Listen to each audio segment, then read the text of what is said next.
Welcome back, you night owls.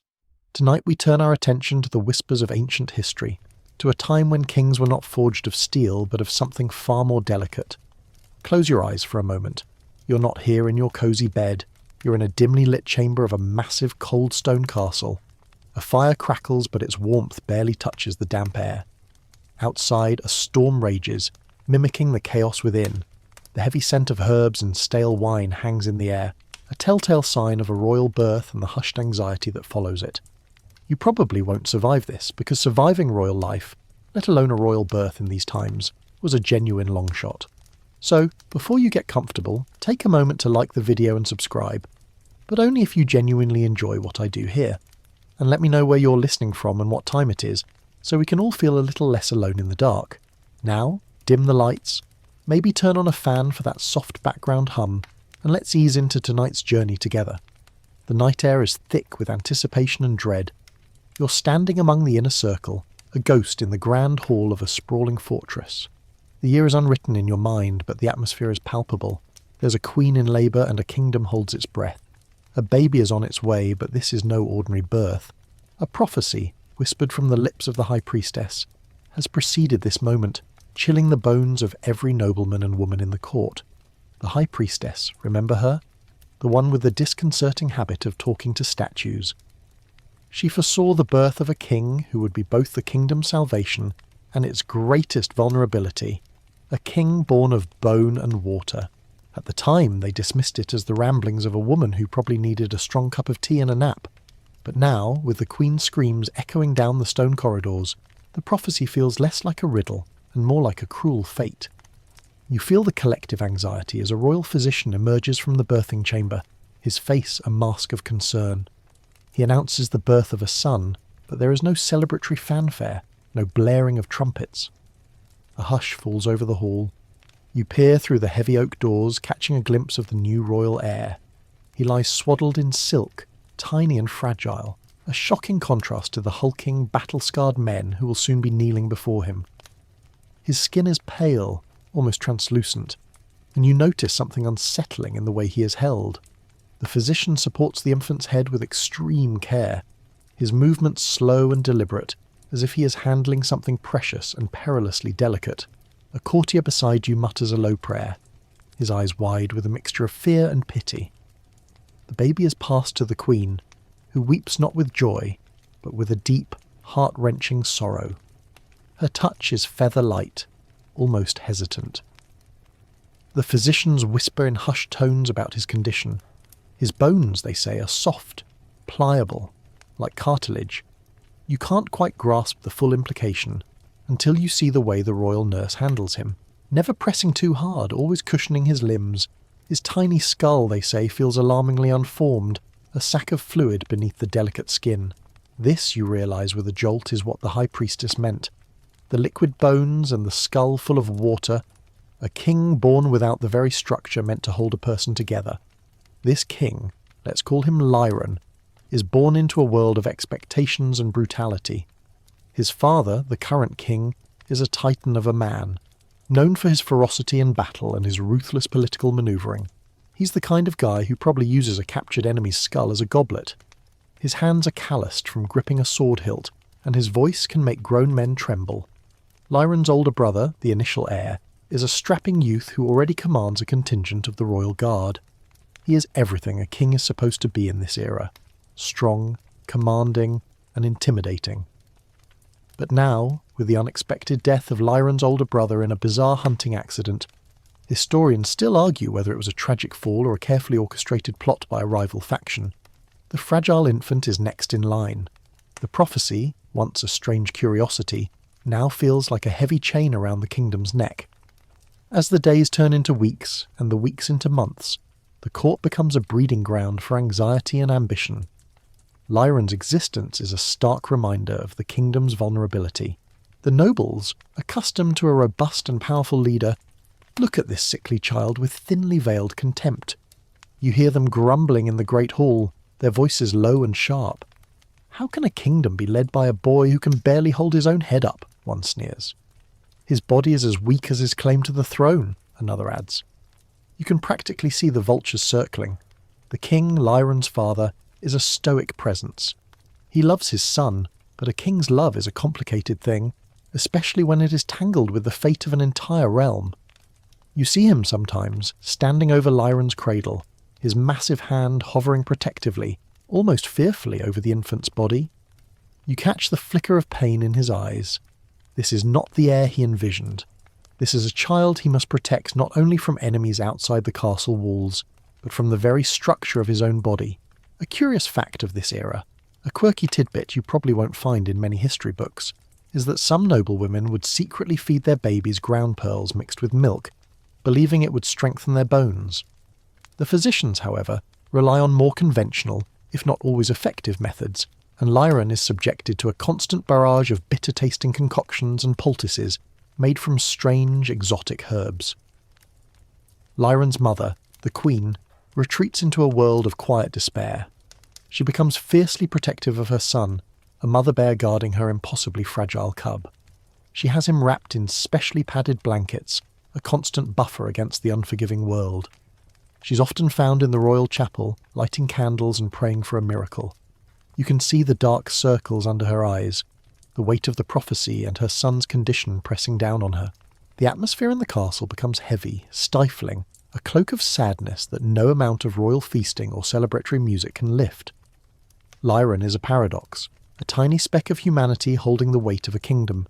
His body is a constant source of fear and fascination. The physicians, a rather eccentric bunch who smell perpetually of burnt lavender and something vaguely reptilian, try everything. They create elaborate contraptions of soft leather and padded wood to support his delicate limbs when they try to teach him to walk. It's a heartbreaking sight watching a future king attempt to take a single step, his body swaying like a willow branch in a strong wind.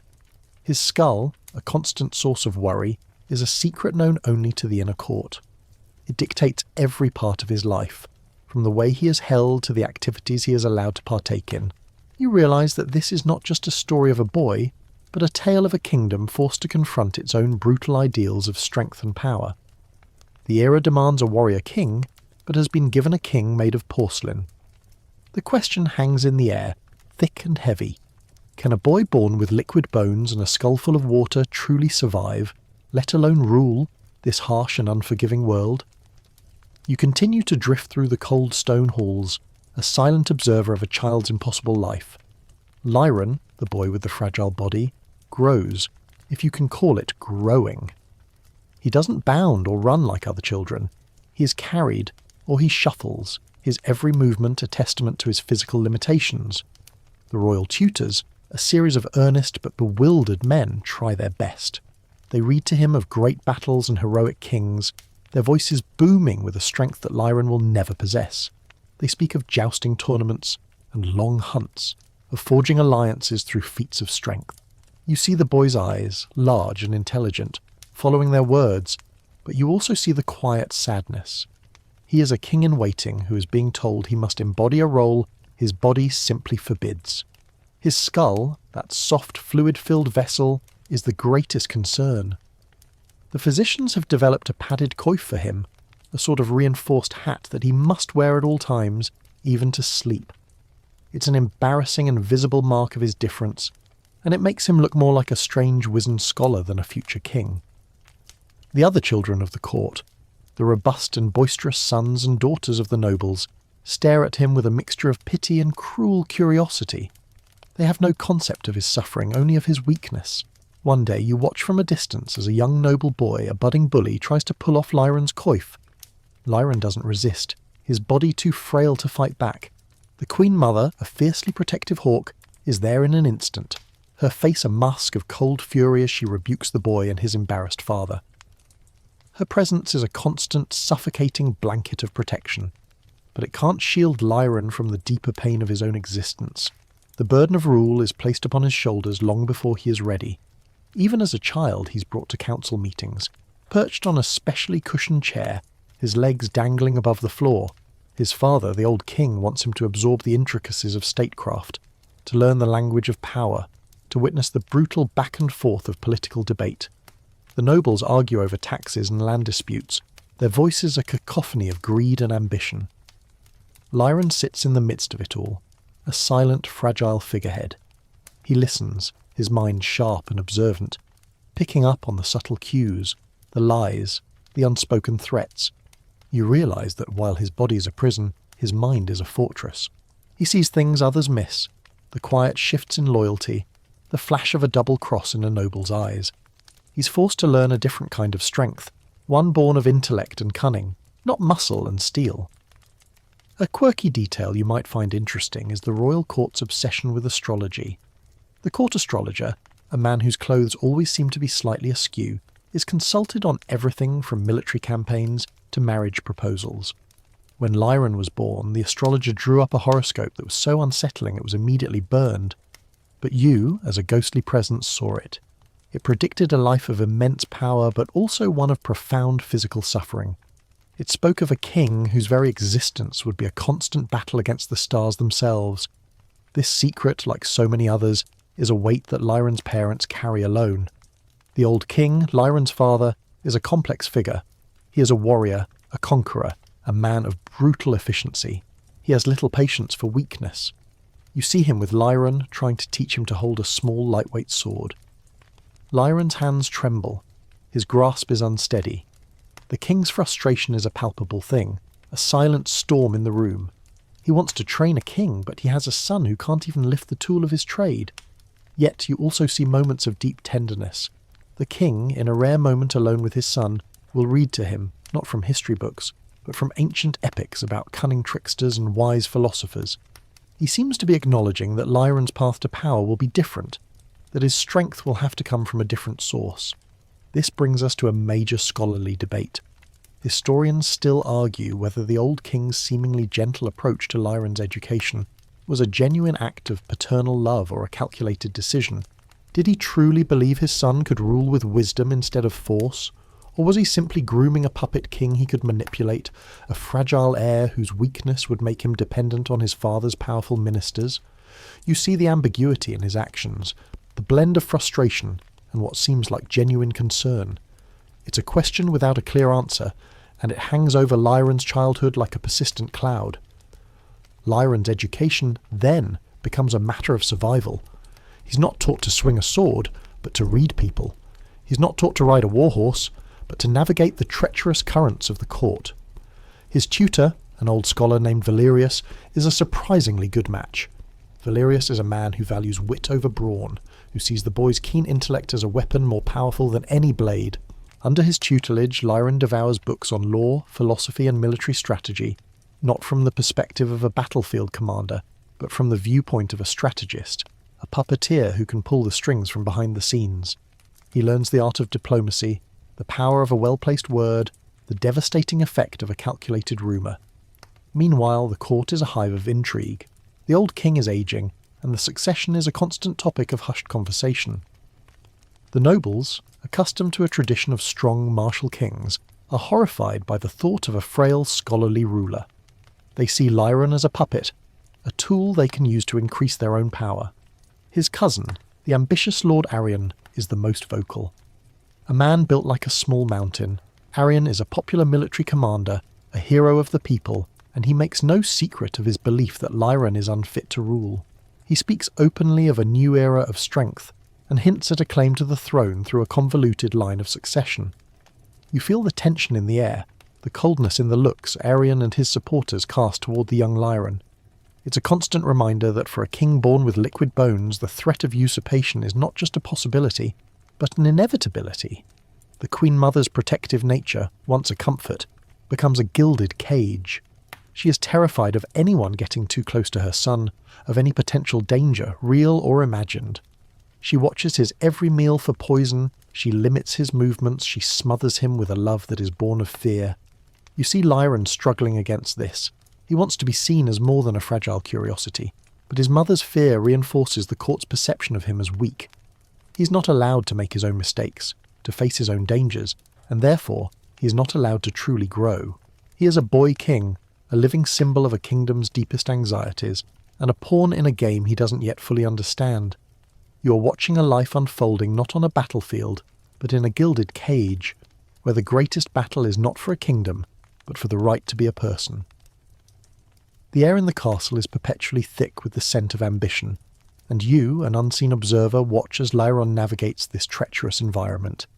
He is a boy, maybe 10 or 11 years old now, and the world he inhabits is a web of whispers and veiled threats. The Great Hall, once a place of celebration, is now a stage for a silent, desperate play for power. The old king's health is failing, a fact that every courtier watches with hawk-like precision. They all know the moment he draws his last breath, the carefully constructed piece of the kingdom will shatter, and the boy with the fragile bones will be left to fend for himself. The court is divided, as courts often are. On one side you have the loyalists, a handful of aging ministers and a few old war dogs who feel a sense of duty to the royal lineage. They see Lyron as their rightful king, a symbol of continuity and tradition. But they are a fading breed, their influence waning with every creak in the old king's joints. On the other side there is the faction of Lord Arion, the ambitious cousin. Arion is a charismatic figure, a man of the people who holds the loyalty of a significant portion of the military. He is always seen in the latest armour, his movements loud and confident, a stark contrast to Lyron's quiet existence. You watch as Arion, with a forced show of respect, kneels before the young prince, but the look in his eyes is not one of loyalty but of calculation. He sees the throne as a prize and Lyron as a temporary obstacle. One of the most persistent whispers you hear concerns the matter of the royal treasury. Arion and his supporters claim that the kingdom's coffers are dwindling, a result of the old king's expensive wars and his generous gifts to the church. They propose a series of aggressive new taxes and a military expansion, a plan that would, of course, put Arion in a position of even greater power. The loyalist faction, led by the old chancellor, argues for fiscal restraint and peaceful diplomacy. Lyron, ever the quiet observer, listens to both sides. He sees the greed in Arion's eyes, the veiled threats and promises. He also understands that the Chancellor's methods, while noble, are out of step with the aggressive nature of their neighbouring kingdoms. He is a child, but he is being forced to learn the delicate dance of statecraft at a pace that would break a lesser mind. You notice a peculiar quirk in the court's daily life. There is a lucky stone that the old king's ancestors supposedly carried into battle, a large polished piece of jade. It sits in a place of honour in the Great Hall, and every noble on their way to a council meeting is expected to touch it for good fortune. Arion, you see, always makes a show of touching it with a flourish, a theatrical display of his supposed piety. But you also notice that he never actually makes full contact, his hand hovering just above the surface. It's a small, telling detail, a perfect summary of his shallow respect for tradition. Lyron, on the other hand, watches the ritual with a quiet intensity, his mind already dissecting the hypocrisy of the moment. The Queen Mother is the fulcrum of this tense situation. She is a powerful, intelligent woman, a strategist in her own right. You see her meeting with the loyalist faction in her private chambers, her voice a low, steady current of reason in a sea of paranoia. She understands that her son's physical weakness is a liability, and she is determined to compensate for it with political strength. She forms alliances, she promises rewards, and she quietly discredits Arion's supporters, one by one. She's a master of the double meaning, of the subtle insult that goes unnoticed by all but its target. Her every move is a calculated chess move, a brilliant defence of her son's future. But even she is not omnipotent. You overhear a conversation between two courtiers, their voices barely above a whisper. They speak of an old law, an obscure bit of legal jargon that states a king must be able to mount his own steed and wield a sword to be considered fit to rule. It's a ludicrous, outdated law, but in the hands of a man like Arion, it could be a devastating weapon. The Queen Mother, for all her cunning, is powerless to change the laws of the kingdom, and the threat of this ancient rule hangs over Lyron like the sword of Damocles. Historians still argue whether this law was a genuine, if forgotten, statute, or a fabrication created by Arion's faction to provide a legal basis for their coup. The truth is lost to time, but the fear it instills is very real. You see the Queen Mother with Lyron, trying to prepare him for the coming storm. She shows him secret passages in the castle, teaches him the family history, and introduces him to a network of spies and informants. She tells him stories of powerful queens who ruled from the shadows, their husbands as their pawns. She's trying to prepare him for a life of quiet manipulation, a rule of intellect and cunning, not of brute force. Her love is fierce, but it is also a kind of poison, for it keeps him from ever truly facing the world on his own.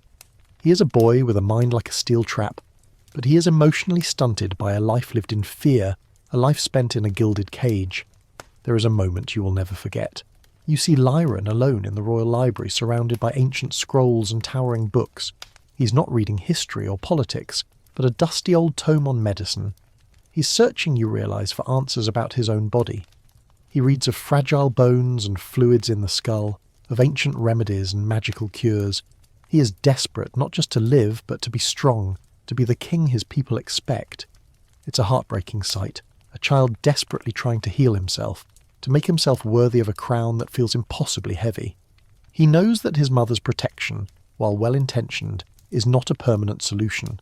He knows that a man must stand on his own, and his greatest fear is that he will never be able to.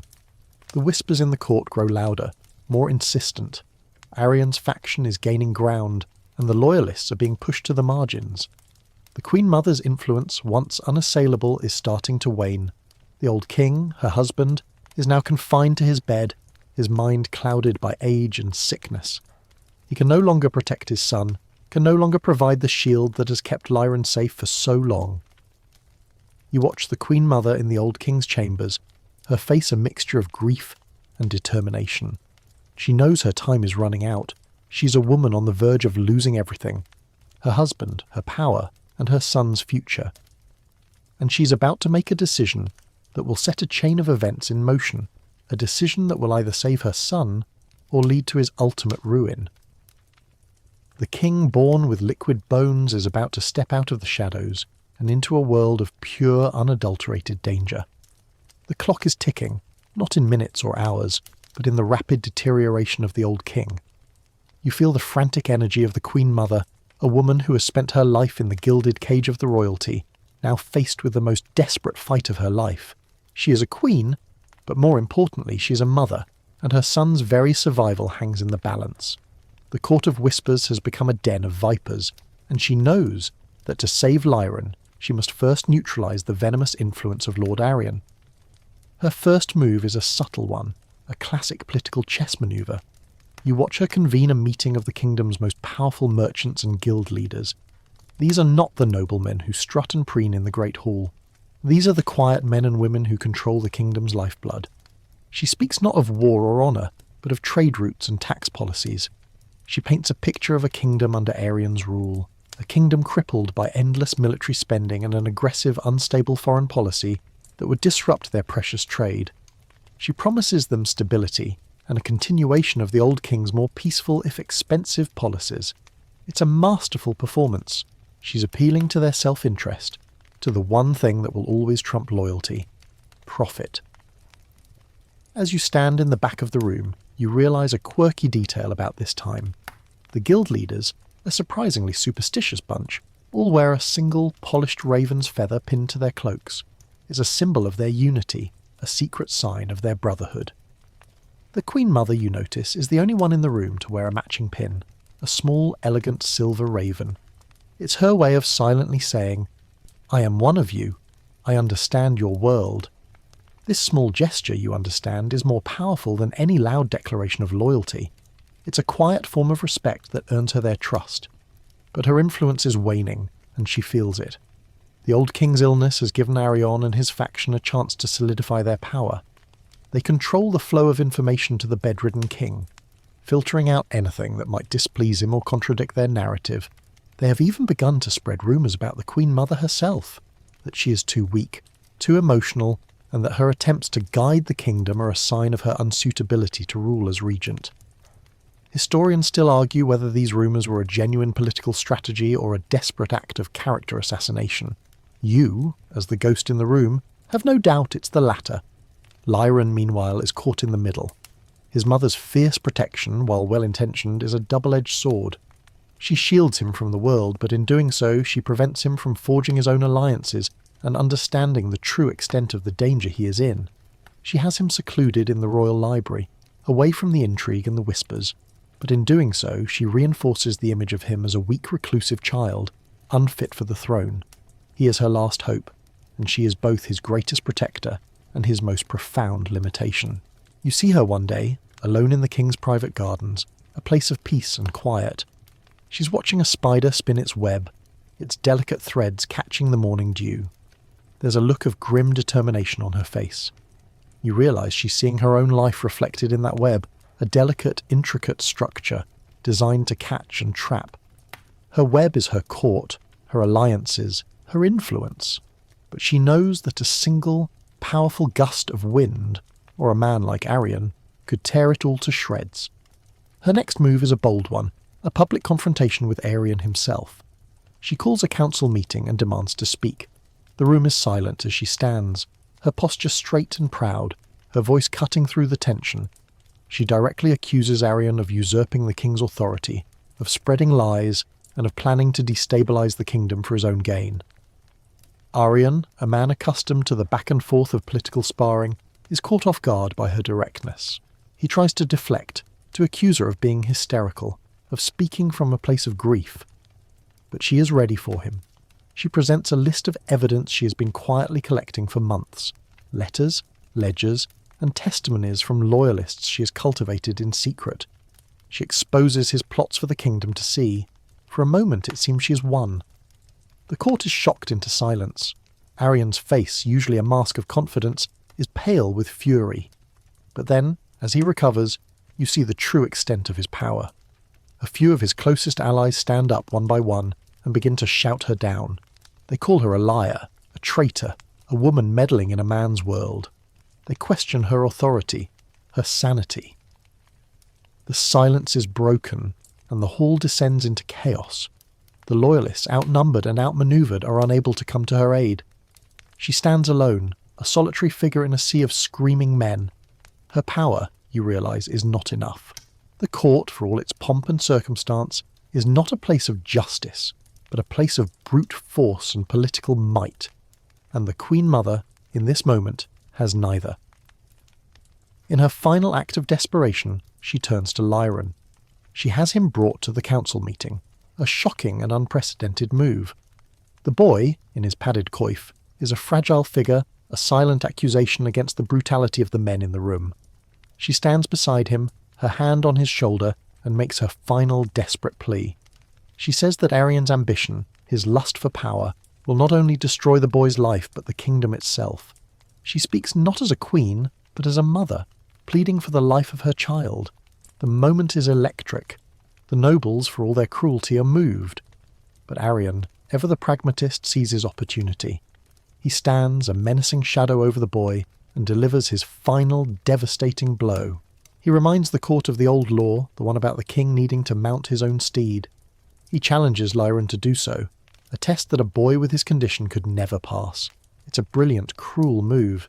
It exposes Lyron's weakness, not just to the court, but to the world. It turns the Queen's plea for sympathy into a moment of pure, humiliating vulnerability. The Queen Mother's influence, her desperate gamble, has failed. She has exposed herself, and in doing so she has made Lyron's position even more precarious. You see the look of defeat in her eyes as she leads her son, silent and humiliated, out of the council hall. She's not a queen anymore, but just a mother who has lost her fight. The throne, the kingdom, and her son's life now hang by a thread. A boy born with liquid bones has just been shown, in the cruelest way possible, that a crown is not given, but taken. And the man who wants to take it has just shown his hand. The silence that follows the council meeting is more deafening than any shout. Lyron, a boy who has lived his life in the quiet safety of his mind, has just been thrust into the heart of the storm. You see him in his private chambers, his hands trembling as he holds a scroll. It's a copy of the very law that Lord Arian used to humiliate him, the one about mounting a steed and wielding a sword. His mother, the Queen, is there with him, her face a mask of defeat and despair. She tries to comfort him, to tell him that words are just wind, but he knows the truth. Arian's words were a declaration of war. The atmosphere in the castle shifts. The fear that once hung in the air is replaced by an almost giddy sense of anticipation. Arian and his faction walk the halls with a swagger, their whispers no longer hushed but bold and confident. The old king's loyalists are scattered, their numbers dwindling with every passing hour. The Queen Mother, her influence shattered, has been forced to retreat, her power confined to her private rooms. Lyron is more alone than ever, But this isolation, you realise, is not entirely a bad thing. For the first time in his life, Lyron is no longer under the suffocating blanket of his mother's protection. He is forced to confront his own reality, to face the truth of his condition and the very real danger he is in. He spends his days not in the library but in the armoury, watching the knights train. He sees the sheer, brutal strength of a man in armour, the power in a sword swing, the raw force of a mounted charge. He knows, with a certainty that chills him to his core, that he can never be that. His path to power, he realises, will have to be different. It's in this moment of profound despair that he finds a most unlikely alliance.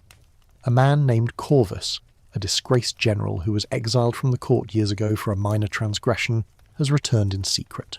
Corvus is a grizzled veteran, his face a roadmap of old scars, his body a testament to a life of hard fighting.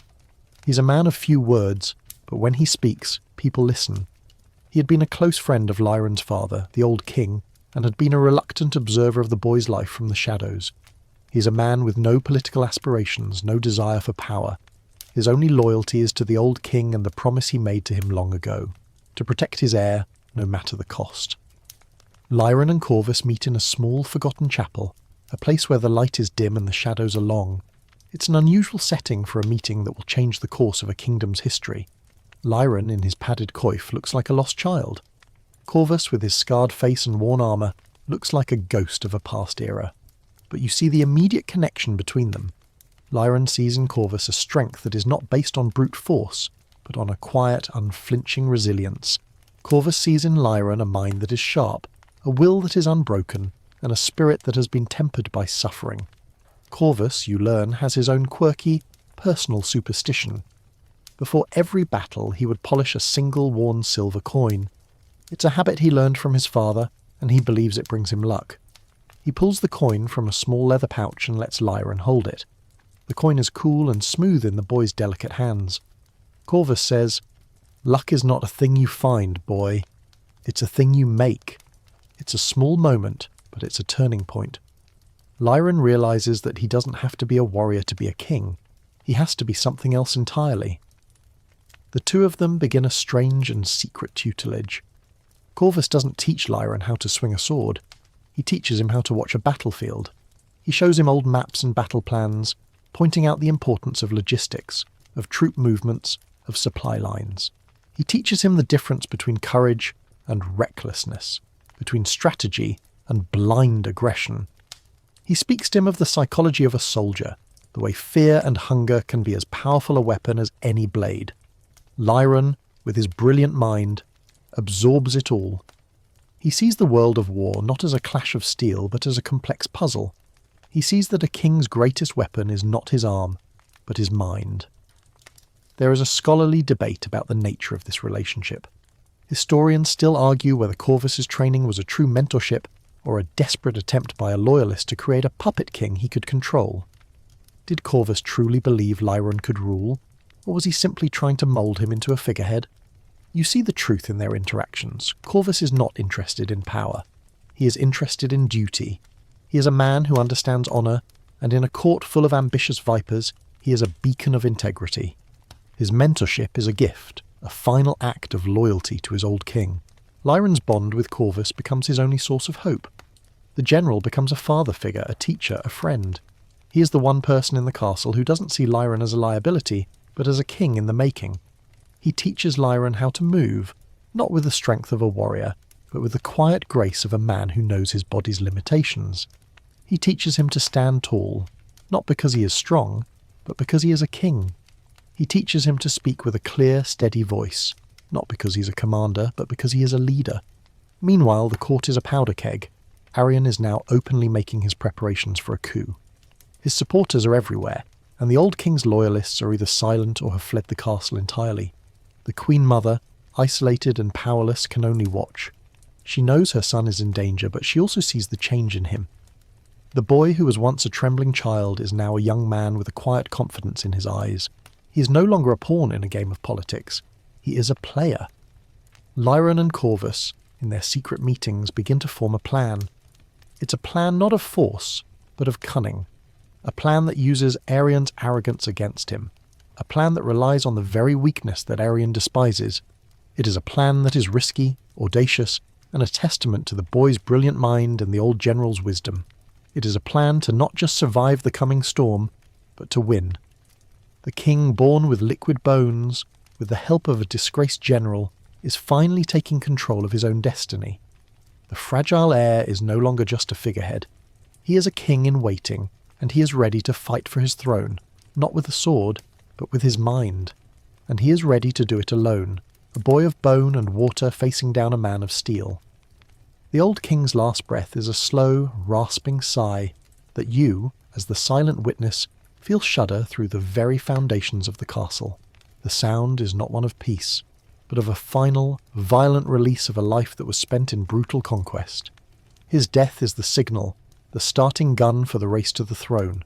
The court, once so careful to hide its ambition, now lets it pour forth like a poisoned river. The formal mourning period is a thin veneer of respect over a seething cauldron of plotting and power grabs. Lyron, now officially King Lyron, sits on the great stone throne, a sight that makes you shiver. He is so small in the cavernous chair, his feet not even touching the floor. The crown, a heavy circlet of gold and jewels, rests precariously on his padded coif, a symbol of his double bind. He is a king, but he is a king who must be protected even from the tools of his office. Lord Arion, standing among the grieving nobles, is a wolf in mourning clothes. His eyes, fixed on the boy on the throne, are not filled with sorrow, but with a cold, predatory gleam. You can almost hear him thinking, "This is not a king. This is a child, and he is mine for the taking." The sickness that has plagued Lyron since birth begins to worsen. The stress of his father's death, the weight of the crown, the sheer terror of his new reality, all take their toll. His body, so fragile to begin with, seems to be failing him. His movements become even more deliberate, his exhaustion a constant companion. The physicians, a frantic and useless bunch, can only offer him more bitter potions and empty reassurances. They have no answers for a king whose bones are not growing stronger, but are instead becoming more brittle, more pliable. A quirky tidbit about this era, one that might make you cringe a bit, is that the physicians of the time believed that the humours of the body could be balanced by attaching leeches to a person's temples, a rather unsanitary practice that was more likely to cause an infection than a cure. You see them trying this on Lyron, and you feel his quiet desperation as he endures the discomfort, hoping against hope that they know something he doesn't.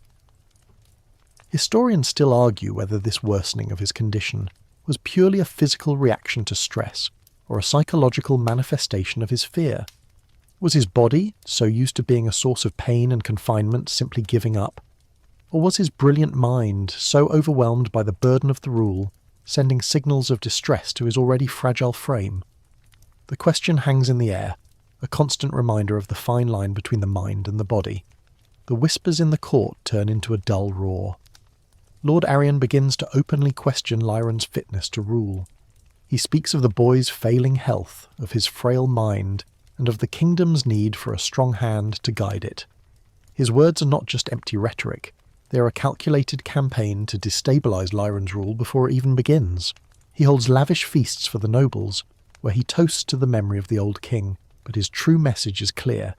He is the true heir, the strong leader the kingdom deserves. The nobles, ever the opportunists, begin to gravitate towards Arion's court, drawn by his promises of power and wealth. Lyron's only solace, and his only true ally, remains General Corvus. The grizzled veteran sees through the political machinations, the empty words, and the false loyalty. He sees the boy for what he is, a king, a mind, a soul. He meets with Lyron in the early hours of the morning, when the castle is silent and the ambitious courtiers are still asleep. He brings him ancient texts on military strategy, not to teach him how to fight, but to teach him how to think. He teaches him the art of the feint, of the surprise attack, of using an enemy's arrogance as a weapon against them. He teaches him to see the world not as a series of battles, but as a grand, complicated game of chess. Lyron, in his weakened state, absorbs every word. His body may be failing, but his mind is sharper than ever. He begins to see the flaws in Arion's strategy, the cracks in his political armour.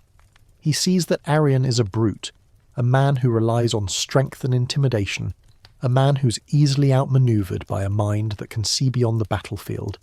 he begins to formulate his own plan, a plan that is not of force, but of cunning. A plan that uses his weakness not as a liability, but as a weapon. The Queen Mother, a shadow of her former self, watches all of this from her chambers. Her defeat in the council meeting has broken her spirit. She's now consumed by a quiet despair, a fear that her son is doomed, that his fate is sealed. She can only offer him small comforts, soft pillows and bitter teas, the tools of a mother, not a queen. She sees the boy with Corvus, and she feels a flicker of hope, but it is quickly extinguished by her profound fear. She knows that in this game of power there are no winners, only survivors, and she fears that her son will not be one of them. Lyron's physical condition continues to deteriorate. The physicians, in a final act of desperation, present the Queen Mother with a grim prognosis. They tell her that his humours are out of balance, and that his bones are turning to water.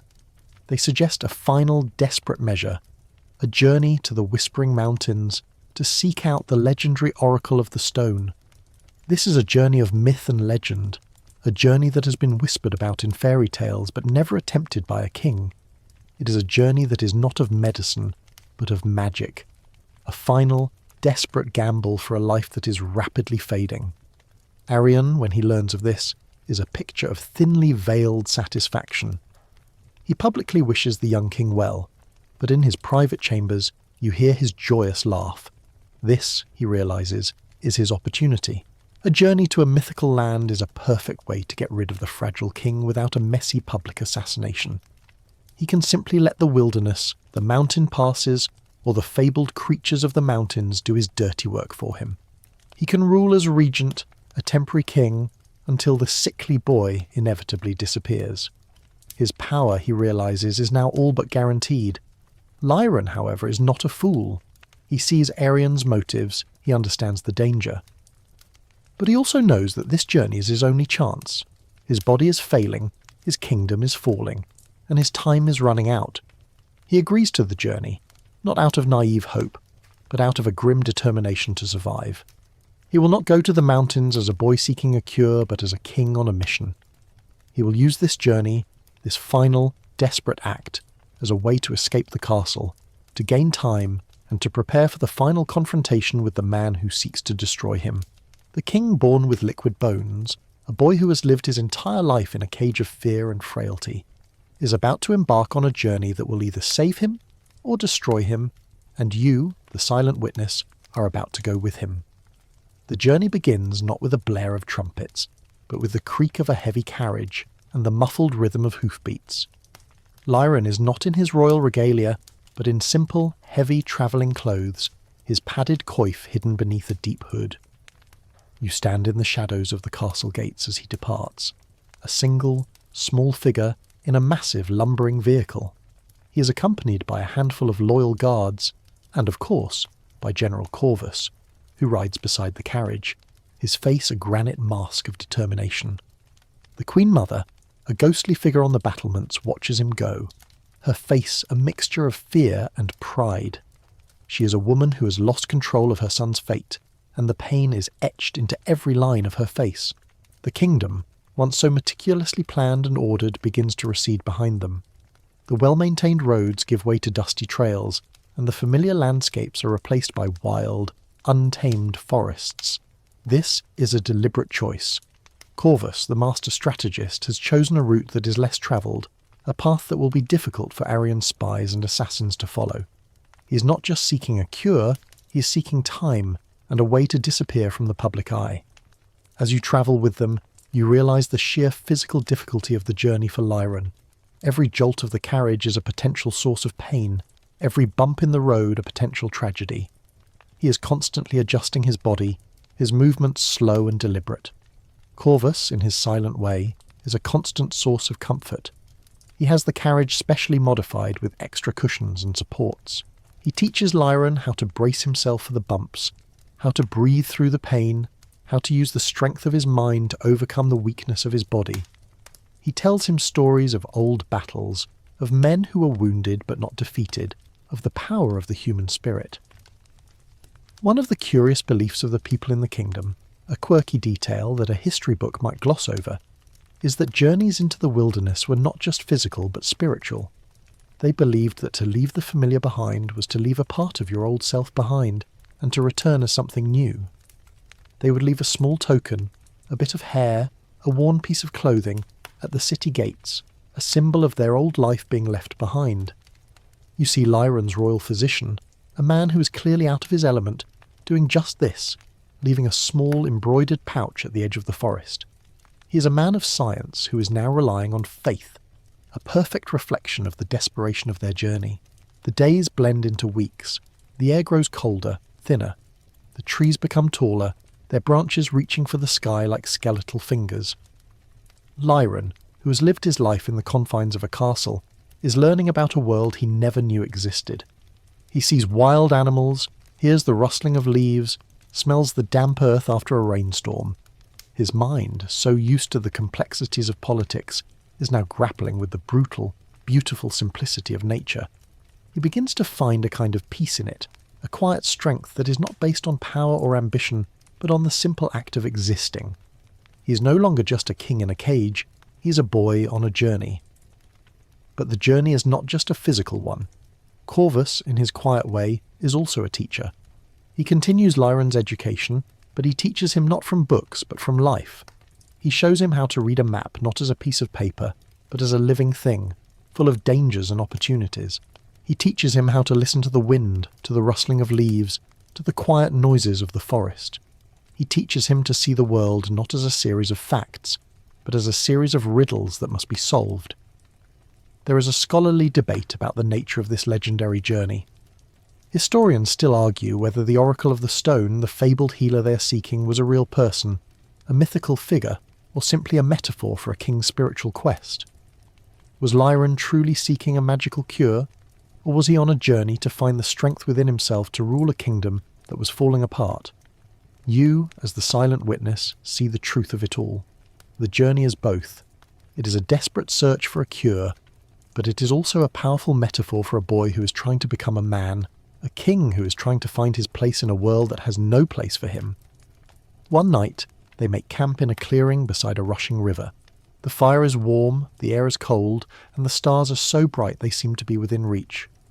Lyron, sitting by the fire, feels a sense of quiet contentment he has never known before. He is no longer a prince, no longer a pawn. He is just a boy, sitting by a fire with a man he trusts, in a world that is beautiful and terrifying and for the first time in his life real. Corvus, watching him from across the fire, sees the change in him. He sees the quiet confidence in the boy's eyes, the strength that is not in his body but in his soul. He realizes that this journey, whatever its outcome, is already a success. But the peace is short-lived. A scout returns with grim news. Arion has sent a hunting party after them. He's not just waiting for Lyron to disappear, he's actively trying to ensure it. The hunting party, composed of Arion's most loyal and ruthless men, is just a few days behind them. Corvus, ever the strategist, knows they cannot outrun them. They are a small party, and Lyron's delicate condition makes a swift escape impossible. He has to use his mind, not his muscles, to outwit his enemy. He knows Arion is expecting a fight, a chase, a confrontation. Corvus decides to give him none of the above. He chooses to take a detour to lead them through a part of the kingdom that is shrouded in myth and legend, a place that even Arion's ruthless men would be afraid to enter. He's leading them to the city of ghosts. Lyron, when he hears the plan, is not afraid. He is intrigued. He has read about the city of ghosts in his books, about a forgotten civilization and a people who worshipped a forgotten god. He sees the danger, but he also sees the opportunity.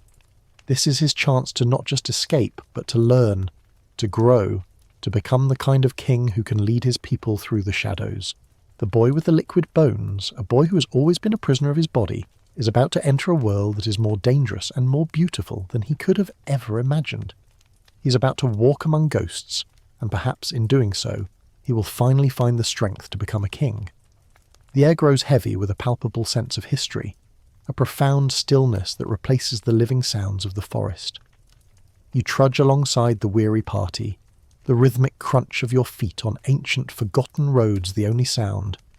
The trees, once a chaotic, vibrant green, now stand like silent sentinels, their bark gnarled and their branches bare.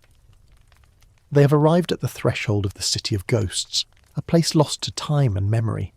This is not a detour, it is a pilgrimage into the heart of a dead civilization. The city itself is a marvel of forgotten architecture. Great crumbling walls rise from the earth, their stones worn smooth by centuries of wind and rain. You walk through what was once a bustling gate, now a gaping maw that swallows the sunlight. The city is not a ruin of rubble, but a ghost of its former self.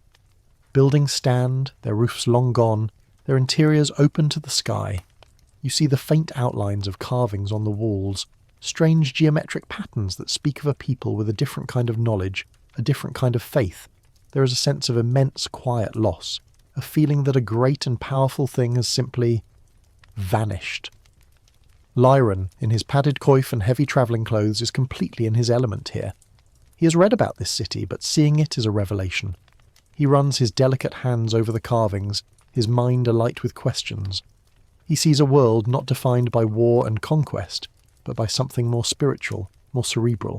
He is not afraid of the ghosts, for he has lived with them his entire life, the ghosts of expectations, of a life he could never have, of the king his father wanted him to be. In this city of the dead, he feels a quiet, profound sense of belonging. He is no longer a paradox, a king of fragility in a world of brutes. He is simply a boy walking among the ruins of a people who, for a time, understood a different kind of power.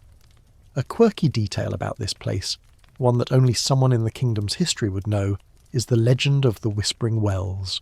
The city was built over a series of underground springs, and the wind, blowing through the ancient stones, created a low humming sound that the old inhabitants believed was the voices of their gods.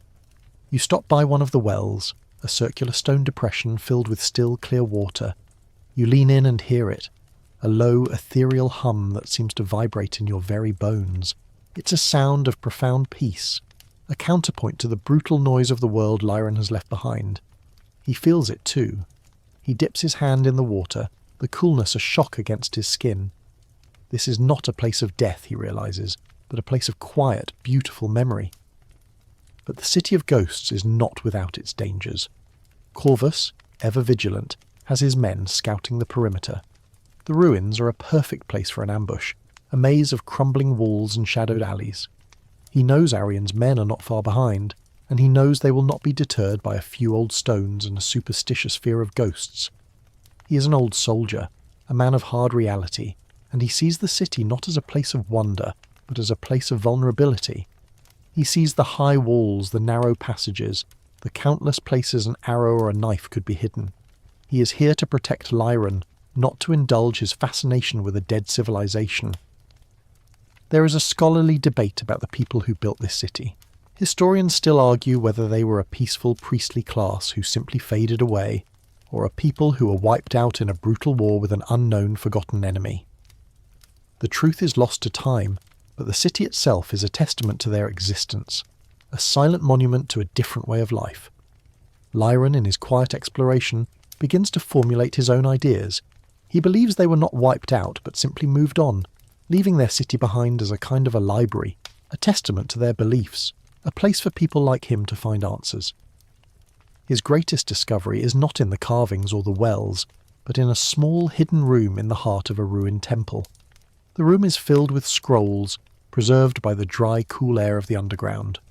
They are not scrolls of history or lore, but of medicine. They are not written in the language of the kingdom, but in a strange, forgotten script. Lyron, with his brilliant mind, spends hours deciphering them, using the pictograms and illustrations as his guide. He realizes with a jolt that these scrolls contain a detailed record of their medicinal practices, their understanding of the human body, and their use of herbs and natural remedies. The people of this city were healers, and their understanding of the body was far more advanced than anything his own physicians could have ever imagined. He finds a scroll that speaks of the Great Water, a condition of bones turning to liquid and skulls filled with water, a condition his own physicians had given up on. The scrolls don't offer a magical cure, but a detailed, intricate process of healing that involves a delicate balance of herbs, diet, and a series of gentle, stretching exercises designed to strengthen the body's support system, not its bones. It's a slow, painstaking process, a marathon, not a sprint. The people of this city, he realizes, did not believe in a quick fix. They believed in a long, patient path to health. Lyron's hope, once a tiny flickering flame, now flares into a brilliant fire. He has found his cure, not in magic or a mythical oracle, but in the lost wisdom of a forgotten people. He has found the path to his own salvation, and it is not a path of brute strength, but a path of quiet, determined self-care. He knows this will not be a fast or an easy process. He knows he will not be a warrior king in the mould of his father, but he knows that he can be a king. He can be a leader. He can be healthy. Corvus, seeing the look in the boy's eyes, knows the truth of it all. He sees that Lyron has not just found a cure for his body, but a cure for his soul. He has found a sense of purpose, a reason to fight, a reason to live.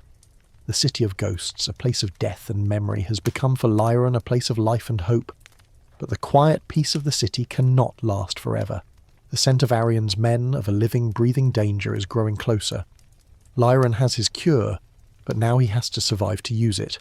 The city of ghosts has given him a gift, but now he must leave it behind and step back into a world that is not just a maze of stones and shadows, but a battlefield of living, breathing vipers.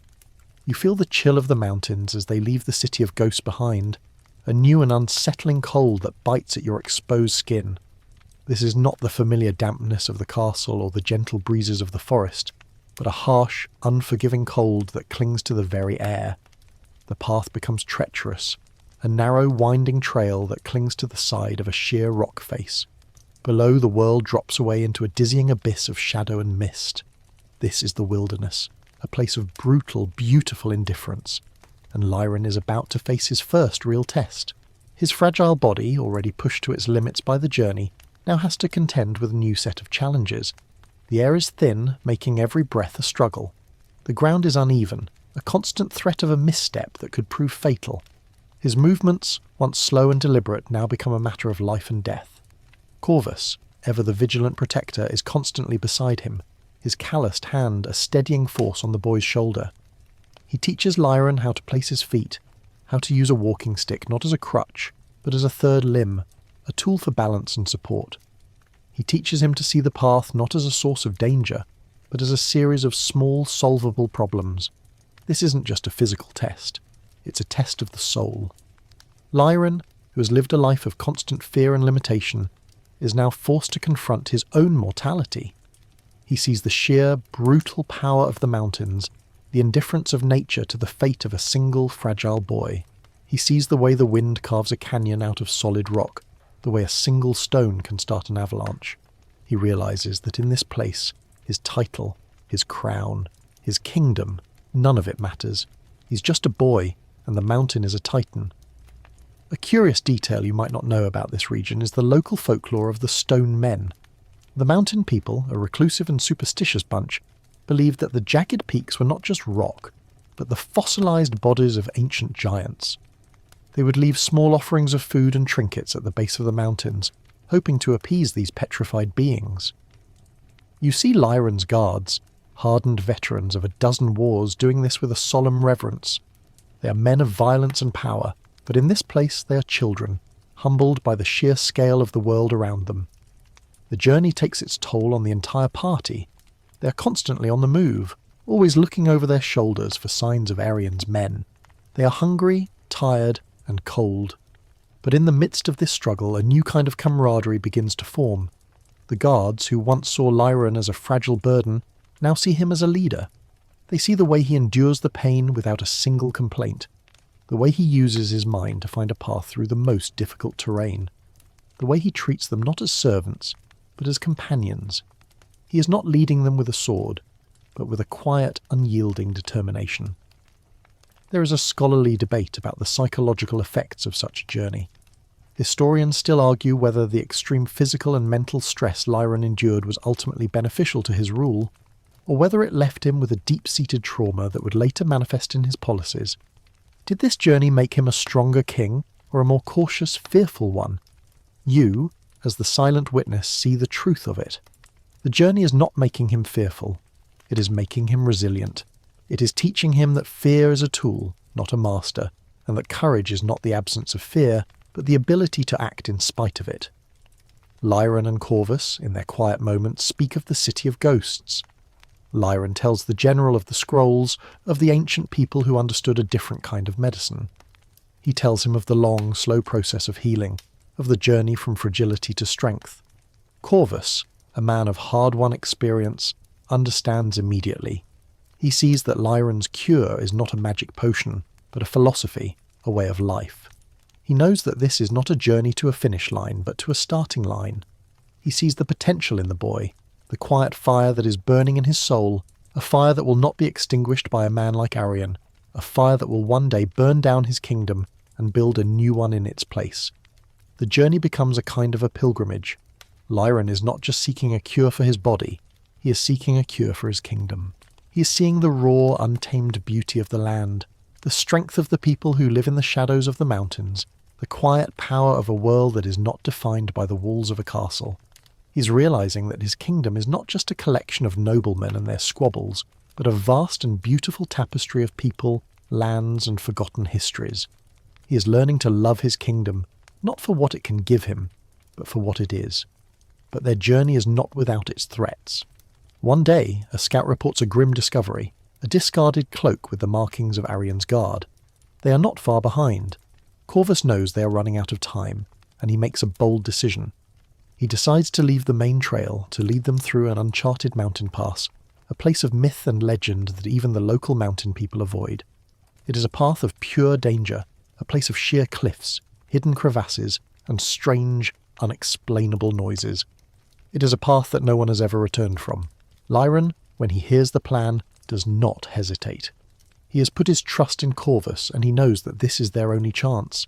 He understands that a king's greatest tool is not his army, but his mind, and that in this moment, Corvus's mind is their only weapon.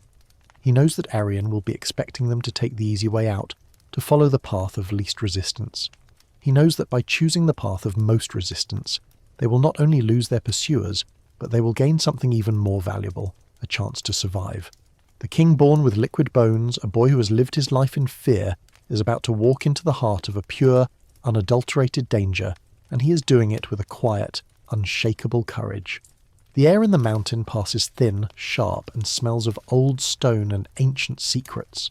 You trudge behind Lyron and his party, your boots finding precarious purchase on a trail that barely exists. This is not a path for men, but for ghosts. The wind wails through the craggy peaks, a mournful sound that seems to carry the echoes of 1,000 lost souls.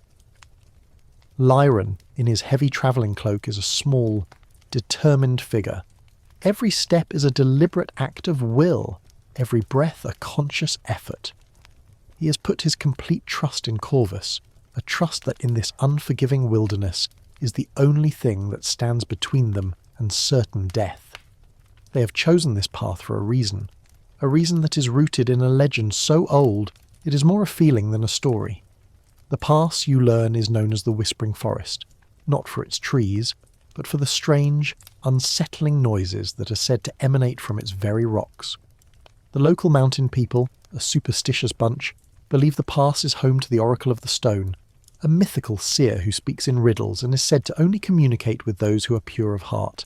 This is not the Oracle of legend, the one they were seeking for a cure, but a different kind of oracle, a darker, more ancient force. As you walk, the whispers become louder, more distinct. They are not words, but a low, rhythmic murmur that seems to be coming from everywhere and nowhere at once. It's a sound that crawls under your skin, a sound that promises both madness and revelation. Lyron, to your surprise, is not afraid. He is intrigued. His mind, always a curious and questioning instrument, is trying to decipher the sound, to find a pattern in the chaos. He's a boy who has always sought answers, and in this place of riddles, he feels a quiet, profound sense of purpose. He's no longer running from his enemies, he's walking towards his destiny. A quirky and rather unsettling detail of the local lore is the belief in stone shadows. It is said that when a person dies in the past, their shadow is trapped in the rock, and if you look closely, you can sometimes see the faint outlines of their last moments. You can't help but look, and you can't help but see a few. A man's outstretched arm on a cliff face, a woman's bowed head on a crumbling stone. It's a macabre detail that only adds to the unsettling atmosphere of the place. Corvus, the old general, is a study in quiet vigilance. He trusts the legend, but he trusts his instincts more.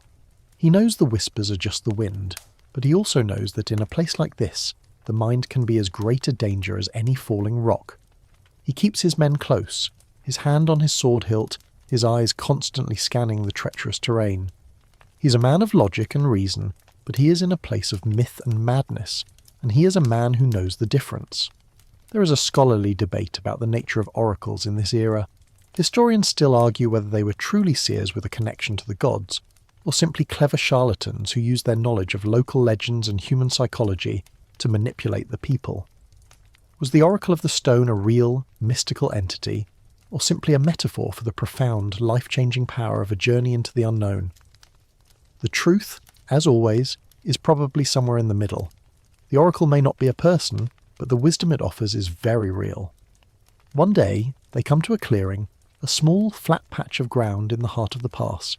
In the centre of the clearing is a massive, jagged stone, its surface pitted and scarred by centuries of wind and rain. It is here that the whispers are the loudest, a low, constant murmur that seems to emanate from the stone itself. Lyron, to the dismay of his guards, walks directly to the stone, a small, courageous figure in a massive, overwhelming landscape. He places his hand on the cold, rough surface of the stone, and he closes his eyes. You watch him, a ghost in the shadows, as he listens. He's not listening with his ears, but with his soul. He is listening for a truth, a revelation, a message that will guide him. The rest of the party, standing at a respectful distance, watches him with a mixture of fear and awe. They are simple men, and to them this is not a moment of quiet introspection, but a moment of magic. They are watching their fragile king become something more, something greater than a boy with a crown. After what feels like an eternity, Lyron opens his eyes. There is a new look in them, a look of profound sorrow and grim determination. He turns to Corvus, and his voice, which was once so quiet and hesitant, is now clear and steady. He says, "The Oracle does not offer a cure. It offers a choice. It says that the strength of a kingdom is not in its king, but in its people. It says that a king who rules with a rod of iron will be broken, and a king who rules with a heart of water will be a tidal wave." He is not speaking in riddles, but in a language of truth that is as old and as powerful as the mountains themselves. The Oracle has offered him a choice. He can return to his kingdom and fight for his throne with cunning and intelligence, a fight he might win. Or he can stay here, in the wilderness, and find a different kind of strength, a strength not of a king, but of a man. The Oracle has given him a choice between his own survival and the salvation of his kingdom. It has told him that a king must be a symbol, and that a symbol of a fragile, broken boy can never lead a kingdom of strong, brutal men. It has told him that he must sacrifice a part of himself to save his kingdom. Lyron, standing in the cold mountain pass, in the heart of the whispering forest, knows what he must do. He has lived his entire life in a gilded cage of protection and fear. He has been a pawn, a figurehead, a boy whose greatest struggle was simply to exist. But now, in this place of myth and madness, he has been given a choice, a chance to become a king. He turns to Corvus, his eyes filled with a new kind of courage, a courage that is not born of strength, but of sacrifice. The king born with liquid bones has just been told that to truly rule, he must be willing to let go of the very thing he has fought to protect, himself. And in that moment, he becomes a king. The quiet of the mountain pass is broken by a new sound, the low, steady rhythm of a man with a purpose. Lyron, his face a mask of grim resolve, turns from the whispering stone. He has received his prophecy, not of a cure, but of a choice, and he has chosen. You feel a profound shift in the air, a transformation from a boy into a king. The fragile child who was once a prisoner of his body is now a man with a mission. He is a man who understands that a crown is not an ornament, but a burden, and that to wear it, he must first become worthy of it. His decision is a simple one, but it is a choice that will shake the foundations of his kingdom. He tells Corvus, his voice clear and steady, that they will not seek a magical cure. They will return to the kingdom, not as a desperate boy on a spiritual quest, but as a king who has faced his demons and is ready to face his enemies. He has chosen his kingdom over himself, a powerful act of sacrifice that will define his reign. He understands that a king's strength is not in his body, but in the trust of his people, and that to gain that trust, he must first earn it. Corvus, the old soldier, is a man of few words, but you see the profound respect in his eyes. He is no longer just a protector. He is a confidant, a friend, an ally. He sees the quiet courage in the boy's eyes, the unyielding will that is burning beneath the surface. He knows that he is no longer just guarding a fragile prince, but serving a true king. He is a man who has seen 1,000 battles, and he knows a victory when he sees one, and this, he knows, is the greatest victory of all. As they begin their return journey, the atmosphere is different. There is no longer the frantic energy of a party on the run. There is a quiet, purposeful determination. Lyron is not a boy enduring a journey, but a man executing a plan. He spends his days not in quiet introspection, but in careful conversation with Corvus. They speak of the kingdom, of the nobles, of Arion and his supporters. They dissect the political landscape. They analyse the strengths and weaknesses of their enemies. They formulate a plan to win back the throne, not with a sword, but with a series of strategic political moves. A quirky detail you might find interesting is Lyron's new approach to his diet, based on the scrolls he found in the City of Ghosts. The diet is a strange and intricate blend of foraged herbs, specific root vegetables, and a strict regimen of boiled river fish. It is a stark contrast to the rich, heavy meals of the castle, a diet that, Lyron now realises, contributed to his physical frailty. This new diet, while simple, is a powerful symbol of his transformation.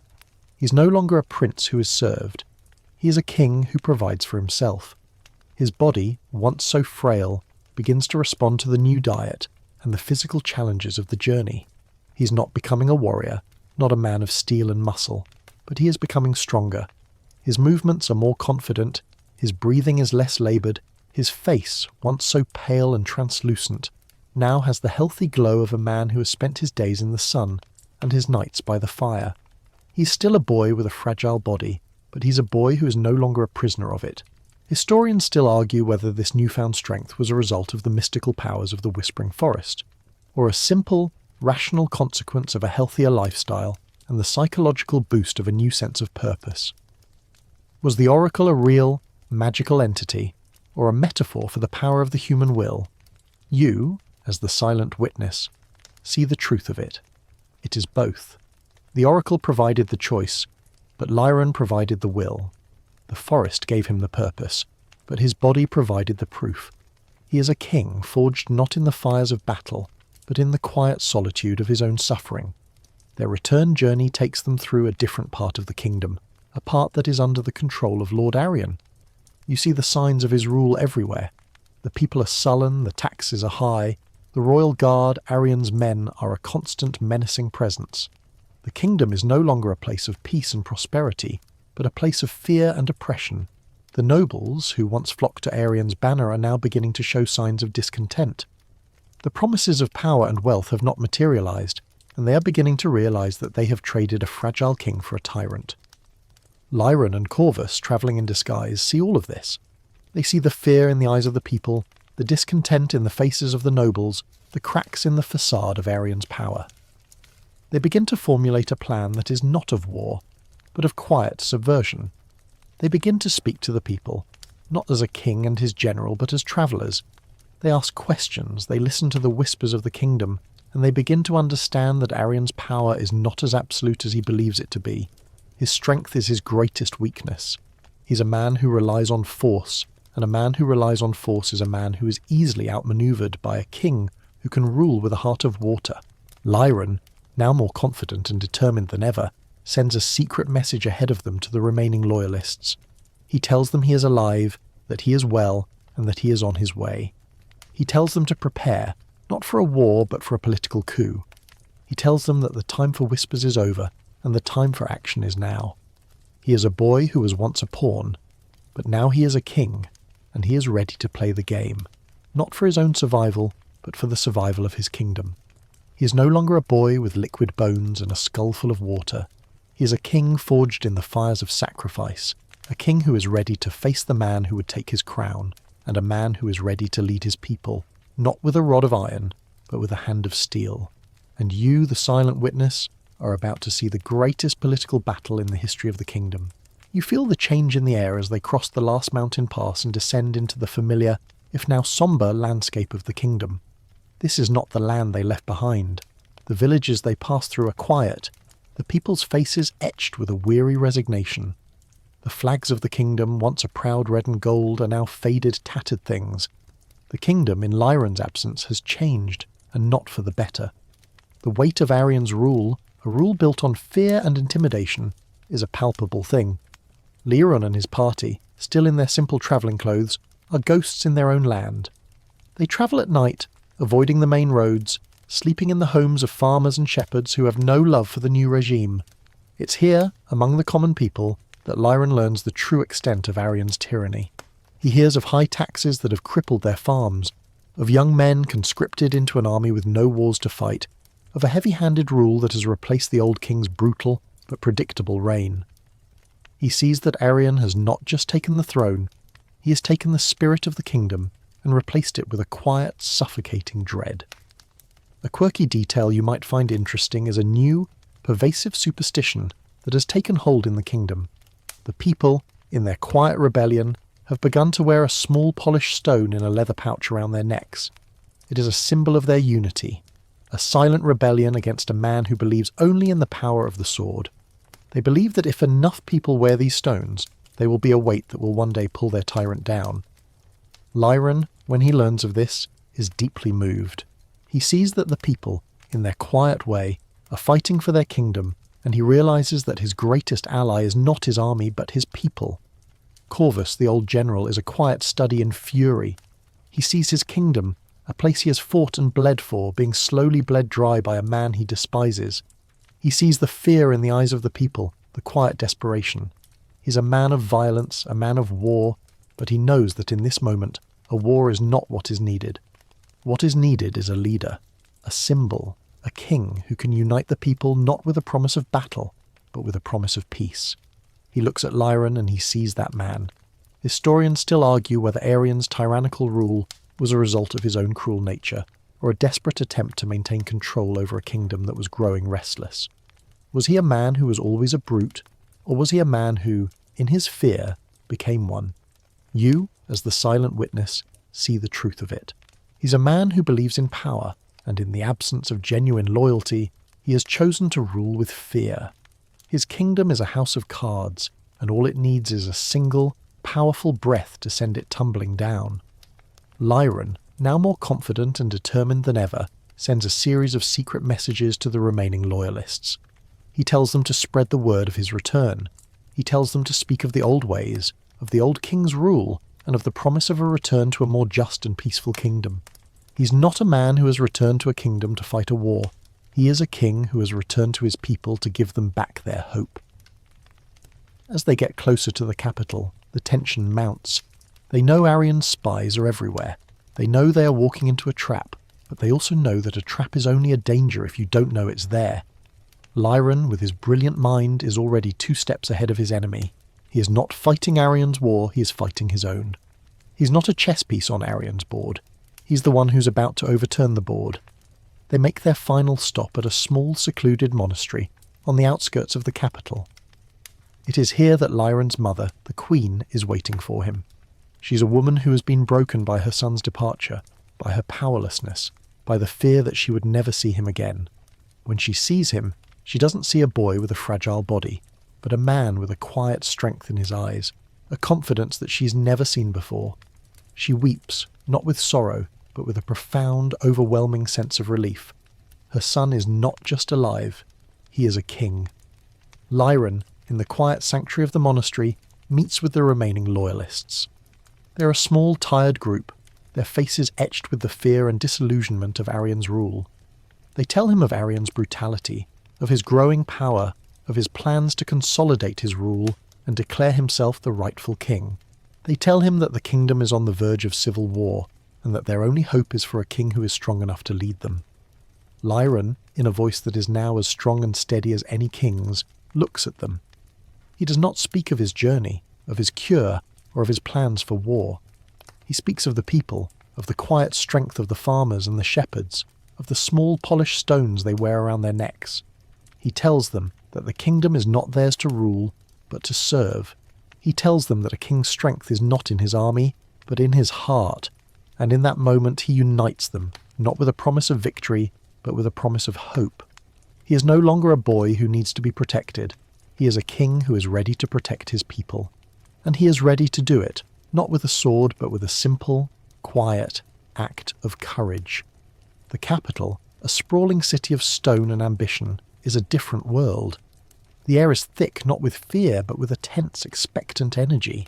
Arion, now ruling as regent, has consolidated his power, but his grip is not as absolute as he believes. You, a silent observer in the shadows, feel the undercurrent of discontent, the whispers of rebellion that run through the city's narrow, winding streets. The people are waiting for a sign, a leader, a hope, and they don't even know he's already in their midst. Lyron and his small party enter the city under the cover of night, a ghost returning to a haunted home. They are disguised as a group of merchants, their faces obscured by the heavy hoods of their cloaks. They find refuge in a hidden safe house, a tavern owned by one of the last remaining loyalists. The tavern is a place of quiet rebellion, a hub where the whispers of the kingdom converge, and it is here that Lyron begins to lay the foundation for his return. He does not make a grand proclamation. He does not announce his presence. He simply listens. He sits in a quiet corner of the tavern, his face hidden in the shadows, and he listens to the people. He hears a merchant complain about the new taxes that have ruined his business. He hears a soldier, a veteran of the old king's wars, speak of the shame of serving a man who rules with fear instead of honour. He hears the quiet prayers of a widow whose husband was conscripted into Arion's army. He hears the kingdom's heart breaking, and he realises that Arion's power is not a monolith, but a fragile thing built on the misery of his people. A quirky detail you might find fascinating is the secret sign of the rebellion. The people of the capital, a clever and resilient bunch, use a secret language of hand signals and gestures. A hand placed over the heart means the kingdom remembers. A thumb and forefinger forming a small circle means the king lives. Lyron, with his keen observational skills, picks up on this quickly. He sees a merchant giving a small, almost imperceptible signal to a baker, a sign of their shared hope, their shared rebellion. He realises that the kingdom is not broken. It is simply waiting for a signal to rise. Corvus, the old general, is a study in quiet intensity. He is in his element here, in the shadows, in the world of spies and secrets. He is not a man of politics, but a man of war, and he sees this quiet rebellion not as a political movement, but as a potential army. He begins to move through the city, meeting with the old loyalists, with the retired soldiers, with the people who still remember the old king's reign. He is a ghost in the machine, a man who is quietly rebuilding the army that Arion has forgotten. Historians still argue whether Lyron's quiet, cautious approach was a sign of his wisdom or a consequence of his fear. Was he a master strategist, a man who understood the power of a quiet rebellion? Or was he a fragile boy, a man who was simply afraid to face his enemy in open combat? You, as the silent witness, see the truth of it.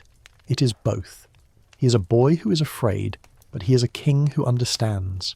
He is a man who is cautious, but he is also a master of the long game. His greatest weapon is not a sword, but his patience, his ability to wait for the perfect moment to strike. Meanwhile, Arion, in his grand palace, is a man consumed by his own arrogance. He believes he has won.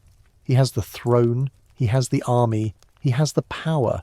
He sees the quiet of the kingdom not as a sign of rebellion, but as a sign of submission.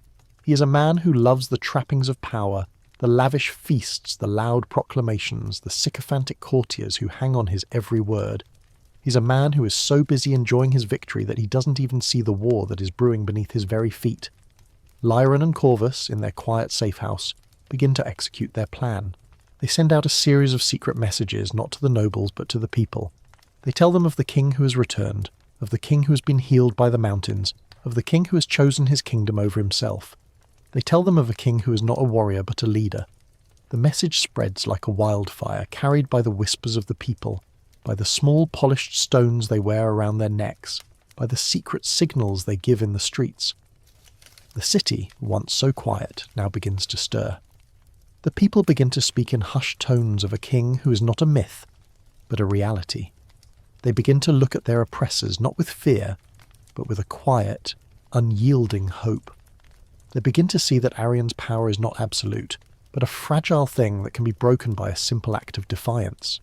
The rebellion is not a roar, but a murmur, a growing tide of discontent that is about to wash over the kingdom.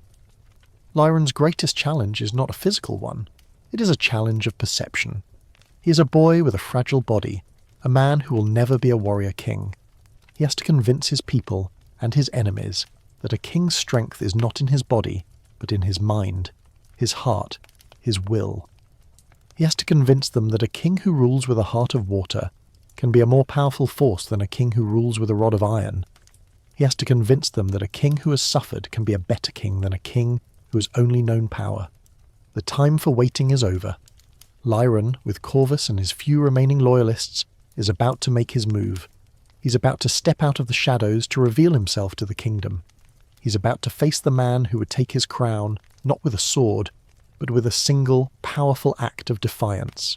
He is a king who is ready to reclaim his throne, and he is a man who has learned that in the game of power, the greatest weapon is not a sword, but a secret. And he is about to reveal his.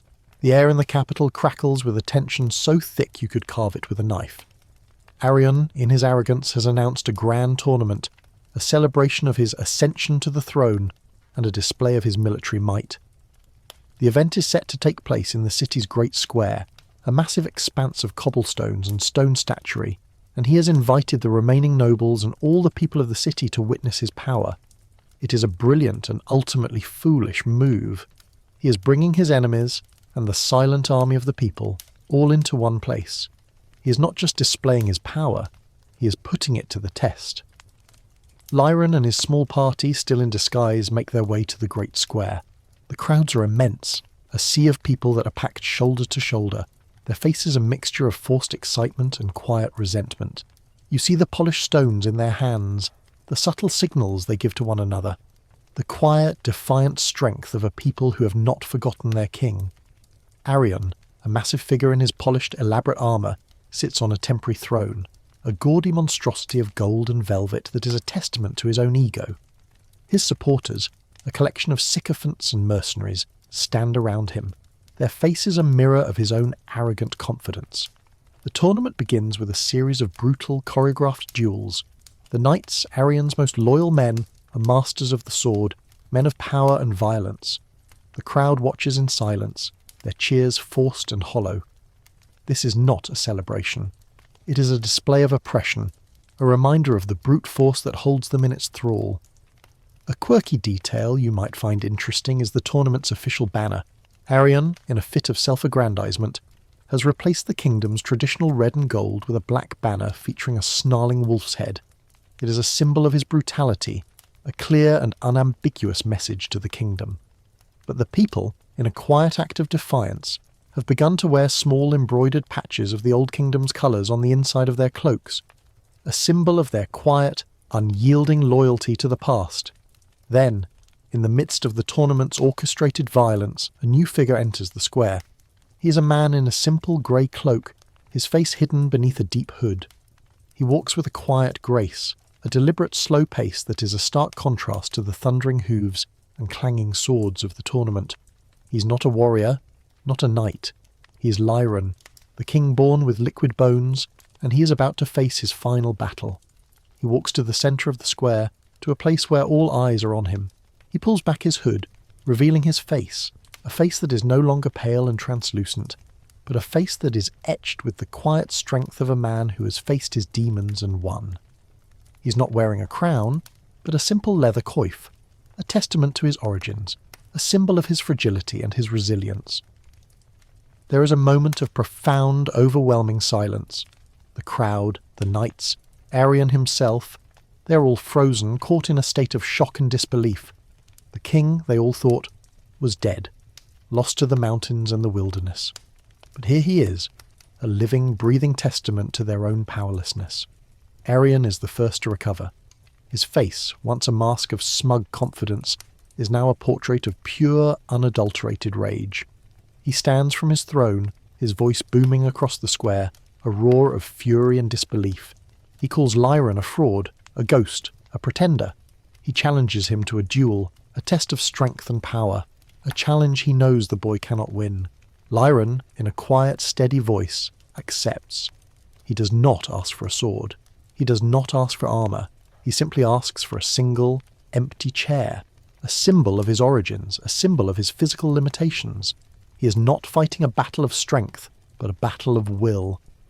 He is not fighting to be a warrior king, but to be a king of his people. Historians still argue whether Arian's public challenge was an act of genuine fury, or a calculated political maneuver to discredit Lyran once and for all. Was he truly a man consumed by rage, or a man who saw an opportunity to finally destroy his enemy in front of the entire kingdom? You, as the silent witness, see the truth of it. It is both. He is a man who is consumed by rage, but he is a man who is also a pragmatist. He is a man who is ready to use his enemy's greatest weakness as his greatest weapon. Lyran sits in the chair, a small, quiet figure in the centre of the immense square. Arian, a hulking figure in his armour, stands before him, his sword drawn. The crowd, silent and tense, watches with bated breath. They are not watching a duel, they are watching a revolution. Lyran, in a voice that is clear and steady, does not fight. He talks. He speaks to Arian, not as a boy to a man, but as a king to a usurper. He speaks of the kingdom's misery, of the high taxes, of the conscripted soldiers, of the quiet suffering of the people. He speaks of the shame of ruling with a rod of iron, of the emptiness of a throne that is not built on the love of the people but on their fear. He speaks of the true meaning of a king, a man who is not a ruler but a servant, a man who is not a master but a shepherd. Arian, a man of violence and power, has no answer for this. His sword, his armour, his brute strength are useless against the quiet, steady power of Lyran's words. He is a man who is used to winning with his fists, and in this battle of minds he is utterly, completely outmatched.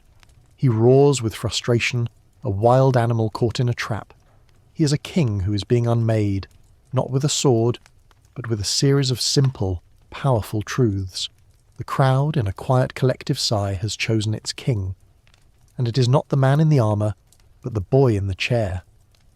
The quiet of the square is broken by a low, powerful murmur.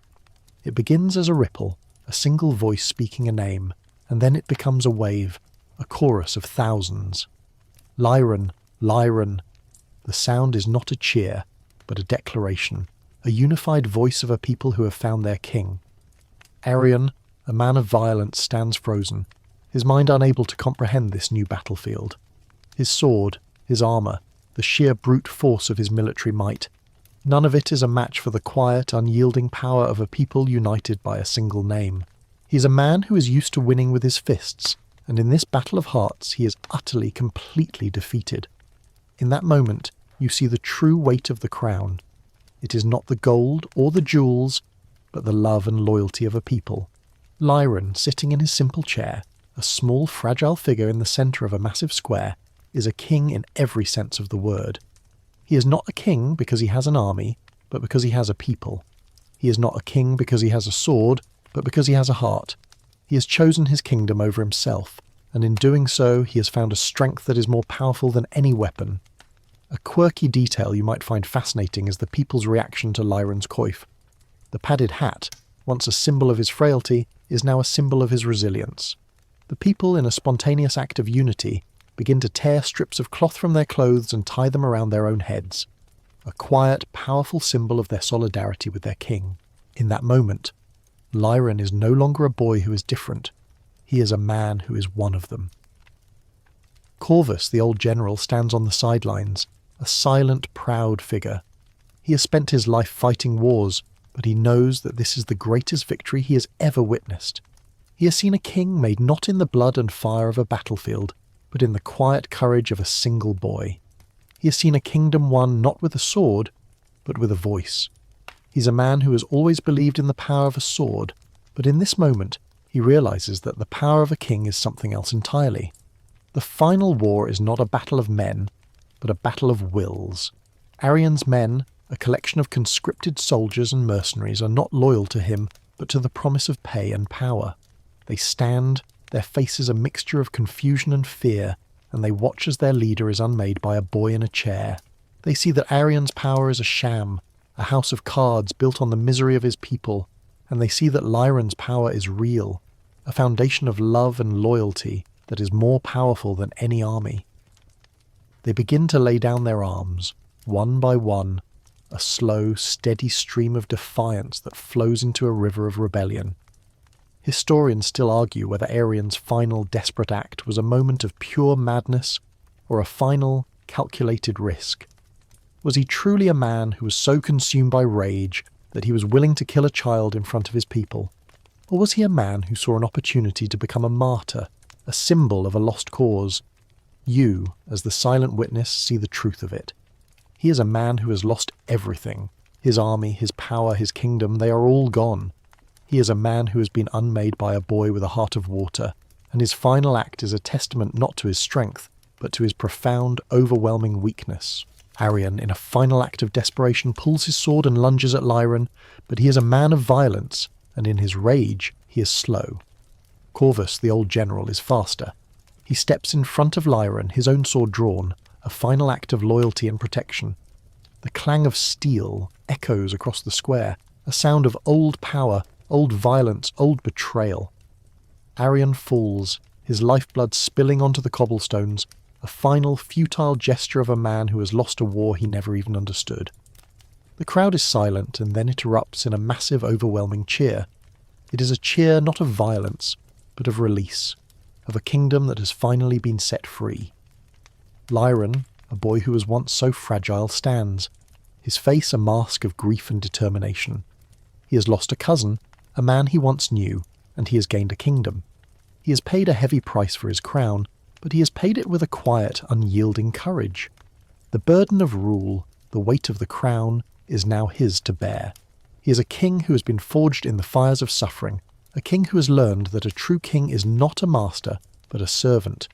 He is a king who understands that his people are not his to rule, but his to protect.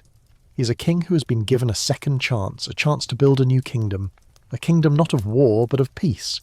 He is a king who has learned that the greatest strength is not in his body, but in his heart, and he is a king who is ready to lead his people not to a war, but to a new beginning.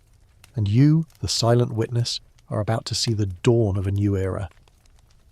The days that follow the confrontation in the square are a blur of frantic, purposeful activity. The kingdom, so long held in a state of quiet despair, is now a cauldron of hope and change. The people in their quiet defiance have found their voice, and they are using it to rebuild a kingdom that Aerian almost destroyed. Lyron, a boy who was once so fragile, is now at the centre of it all, a quiet storm of a king. He is no longer a boy with liquid bones and a skull full of water, but a king with a heart of steel and a mind of fire. His first act as king is not a coronation, but an amnesty. He declares that all those who fought for Aerian, all the conscripted soldiers and the opportunistic nobles, are forgiven. He offers them a choice, to leave the kingdom in peace, or to swear loyalty to him and help him rebuild. It is a brilliant and ultimately compassionate move. He is not a king who rules with a sword, but a king who rules with a heart, and he understands that a kingdom cannot be built on a foundation of fear and vengeance. He is a king who is ready to heal his kingdom, not with a war, but with a promise of peace. A quirky detail you might find fascinating is the royal sceptre. The sceptre, a massive ornate thing of gold and jewels, is a symbol of the old king's brutal reign. Lyron, in a quiet symbolic act, has it replaced. His new sceptre is a simple, polished piece of river stone, a testament to his journey, a symbol of his fragility and his resilience. It is a symbol of a new era, an era of a king who is not a god, but a man who's not a master, but a servant. Corvus, the old general, is at Lyron's side, a silent, steadying presence. He's no longer a general, but a royal advisor, a man who has seen the kingdom at its worst, and is now helping it to find its best. He's not a man of politics, but a man of honour, and he is a man who is ready to serve a king who has earned his loyalty not with a crown, but with his courage.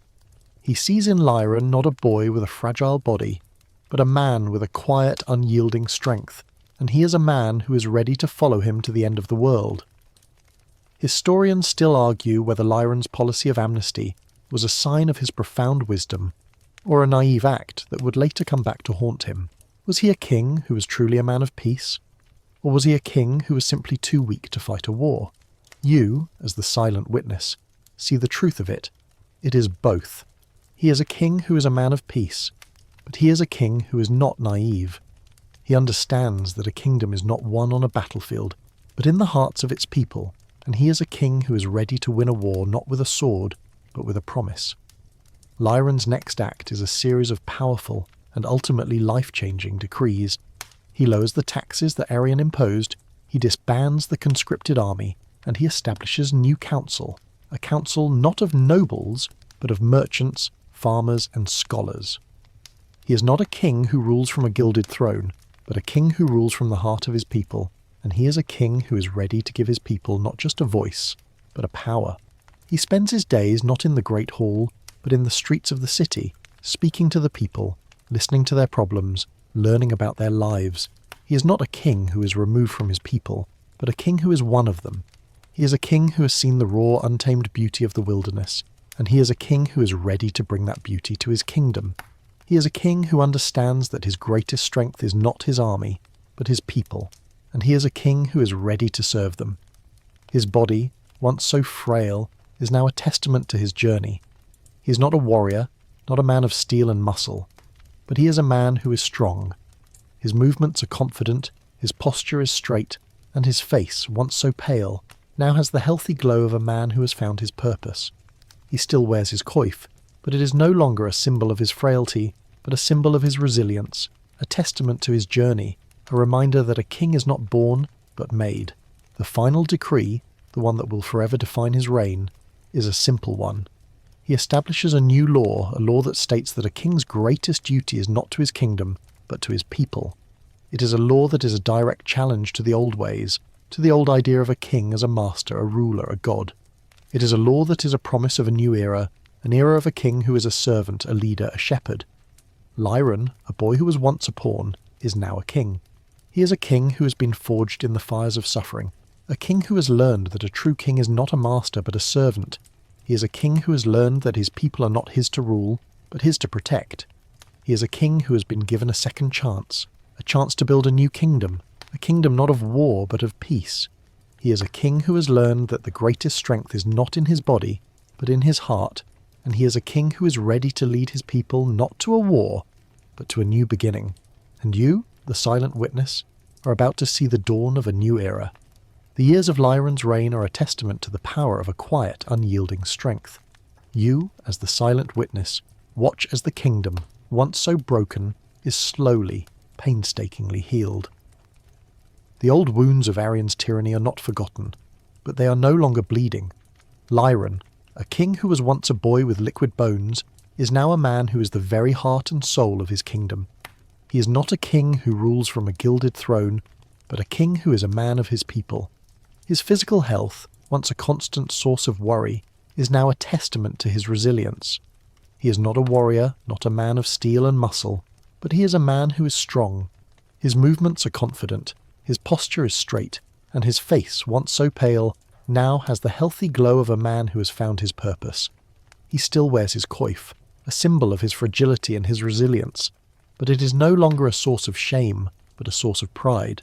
The kingdom sees it not as a mark of a weak king, but as a symbol of a king who has overcome his greatest challenge. A quirky detail that historians have often overlooked is the king's love of gardening. He would spend his quiet moments in the royal gardens, a small secluded place that he cultivated himself. He would tend to the plants, his delicate hands working the earth, a quiet, profound act of creation. He is a king who understands that a kingdom is not a thing to be ruled, but a thing to be tended, and that a king's greatest duty is not to his kingdom, but to his people. He is a king who has learned that a garden, like a kingdom, needs care, patience, and love to truly flourish. Corvus, the old general, is always by his side, a silent, steadying presence. He is no longer a man of war, but a man of peace, a man who has seen a king made not in the blood and fire of a battlefield, but in the quiet courage of a single boy. He is a man who has spent his life fighting wars, but he knows that the greatest victory he has ever witnessed is the peace that Lyron has brought to his kingdom. He is a man who has learned that a sword can win a battle, but it takes a heart to win a kingdom. Historians still argue whether Lyron's peaceful, gentle rule was a result of his own compassionate nature, or a pragmatic political strategy to rebuild a kingdom that was on the verge of civil war. Was he a king who was truly a man of peace? Or was he a king who was simply too weak to fight a war? You, as the silent witness, see the truth of it. It is both. He is a king who is a man of peace, but he is a king who is not naive.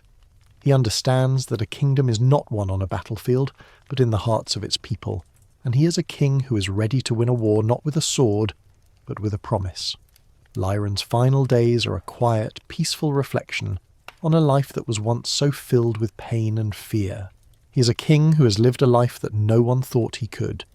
He has been a boy who was once a pawn, a man who was once a king who was once a boy with a heart of water. He has seen his kingdom through the fires of tyranny, and he has brought it to a place of peace and prosperity. He is a king who has learned that a true king is not a master, but a servant, a leader, a shepherd. He is an old man now, his body frail, his movements slow. He is no longer a boy with liquid bones, but an old man with a heart of steel. He has outlived his enemies, his friends, his family, and he is a man who is ready to go home. He spends his final days in his garden, his hands working the earth, his mind at peace. He is a king who has brought peace not just to his kingdom, but to himself, a king who has learned that the greatest battle is not with an enemy, but with your own self. His death is not a moment of sorrow, but a moment of profound peace. He dies in his sleep, in his bed, a man who has lived a full and meaningful life. He is a king who has earned his crown, not with a sword, but with his courage, his compassion, his unwavering belief in the power of his people. He is a king who has learned that a true king is not a master, but a servant, a leader, a shepherd. He is a king who has left behind a legacy not of war, but of peace, a legacy that will forever define his reign. And you, the silent witness, are about to see the dawn of a new era. You stand as a ghost in the grand hall of the castle, a hall that now feels less like a fortress of war and more like a sanctuary of peace. Lyron's funeral is not a sombre affair, but a celebration. The people, a sea of faces young and old, have come to pay their respects not to a king, but to a man who gave them hope. They do not wear black, but the bright colours of their villages, their fields, their lives. They do not weep, but they smile, remembering a king who was not a god, but a man who loved his people not with a sword, but with a heart. His legacy, you realise, is not in the grand monuments he built, but in the quiet, profound changes he brought to his kingdom. He is a legend born of fragility, a symbol of strength that was born not from muscle and steel, but from compassion and wisdom. He is a king who taught his people that a true king is not a master, but a servant, a leader, a shepherd. He's a king who has left behind a legacy not of war, but of peace, a legacy that will forever define his reign. A quirky detail you might find interesting is the new royal emblem. The old emblem, a snarling wolf's head, is gone. It has been replaced with a simple, elegant river stone, a testament to Lyron's journey, a symbol of his fragility and his resilience.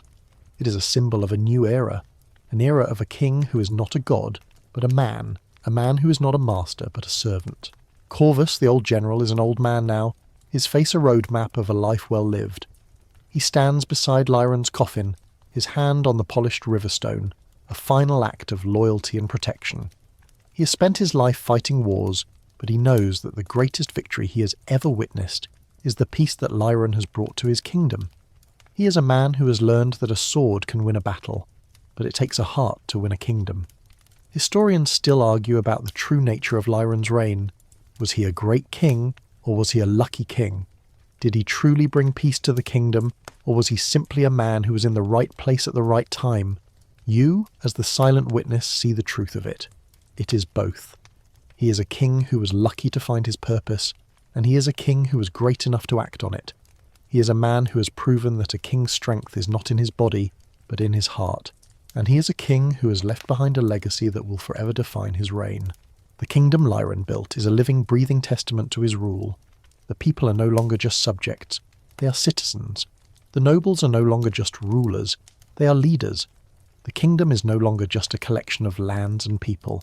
It is a community, a family, a home. He is a king who has learned that a true king is not a master, but a servant, a leader, a shepherd. His story is told not in dusty history books, but in the quiet whispers of mothers to their children, in the songs of the bards, in the stories of the old men and women who remember a time before him. He is the king born with liquid bones and a skull full of water, a king who proved that a fragile body can house a powerful soul, a king who proved that a kingdom can be ruled not with a sword, but with a heart. He is a legend, a myth, a symbol of a time when a king was not a god, but a man. And now, as the sun sets on Lyran's kingdom, you, the silent witness, feel your journey coming to an end. You have seen a boy become a king, a kingdom be torn apart and then rebuilt, a man who was once a pawn become a legend. You have seen a story not of war and violence, but of quiet, unyielding courage. You have seen a life that was once so filled with pain and fear end in a profound, overwhelming peace. The last of the mourners have left the hall. The torches are dimming, the fire is dying, and the great hall is now quiet. You are alone with a memory, a story, a legend. You have seen a boy who was once a prisoner of his body become a man who was the master of his soul. You have seen a kingdom that was once so broken become a kingdom that was so whole. You have seen a king who was once so fragile become a king who was so strong. You have seen a legend born of fragility, a symbol of strength that was born not from muscle and steel, but from compassion and wisdom. He is a king who taught his people that a true king is not a master, but a servant, a leader, a shepherd. He is a king who has left behind a legacy not of war, but of peace, a legacy that will forever define his reign. The darkness is creeping in, the shadows are lengthening, and the world is growing quiet. The story is over, the journey is done, and it is time to say goodbye. The boy with the liquid bones, the king with a heart of water, is finally at peace. He has found his home, and he has found his place in history. The air around you is still, the story is fading into a memory. The lights are dimming, the shadows are lengthening, and the world is growing quiet. The last of the story is like a quiet whisper on the wind, a gentle reminder that even in the darkest of nights, a king with a heart of water can be a tidal wave of hope. The fragile king, the man who was a boy, is finally at peace. Now, dim the lights even further. Let the hum of the fan be the only sound you hear. Feel the comfort of your bed, the weight of the blankets, the quiet rhythm of your own breath. The story is over, the journey is done. The boy with the liquid bones has found his peace, and now so can you. The hum of the fan, the softness of the pillows, the warmth of the blankets.